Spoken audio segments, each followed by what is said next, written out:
এই বছর কারা কারা আম মাখা খেয়েছেন জানাবেন। এই দেখুন কেটে ধুয়ে নিয়েছি, এবার এটা দিয়ে কুড়ে নেব। কারা কারা এই বছর আম মাখা খেয়েছেন জানাবেন। এইভাবে সব কটা কুড়ে নেব।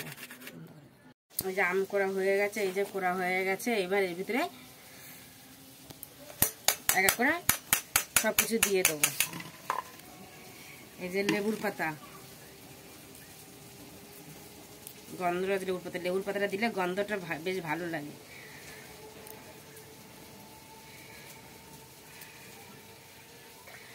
এই যে কাসুন্দি,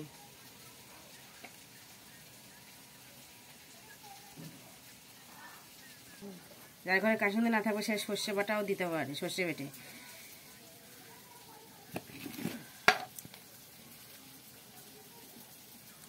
এই যে নুন,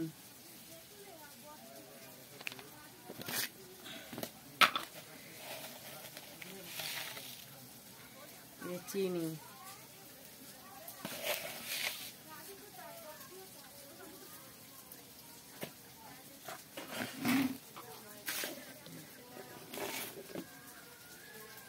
এই যে কাঁচা লঙ্কা দেব, দিয়ে এটাকে ভালো করে মাখবো।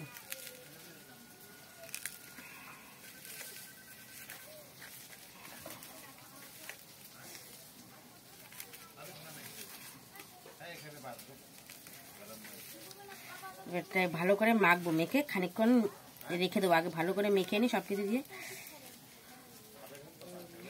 এইভাবে মেখে খেয়ে দেখবেন একদিনকার, খুব ভালো লাগে। গরমকালে তো আম মাখা খুব ভালো লাগে। শীতকালে যেমন কুল মাখা, টমেটো মাখা খায়, এরকম গরমকালেও আম মাখা খেলে খুব ভালো লাগে খেতে। এই যে ভালো করে মাখিয়ে নিয়েছি, এবার এটা খানিকক্ষণের জন্য রেখে দেবো। রেখে দিলে একদম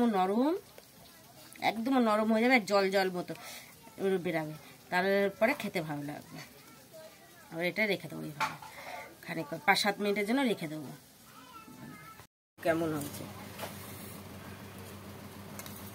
মেখে রেখেছিলাম, এই দেখেন কি সুন্দর নরম নরম হয়েছে।